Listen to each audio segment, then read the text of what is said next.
Good morning students.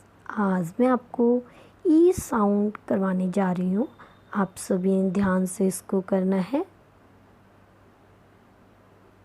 B-E-D bed, R-E-D red, T-E-D ted, T-E-N ten, P-E-N pen, H-E-N hen, P-E-T pet, N-E-T net, W-E-T wet. आप सभी को आज मैंने ई sound करवाया है। आपने इसको कॉपी पे राइट भी करना है और लर्न भी करना है। Thank you.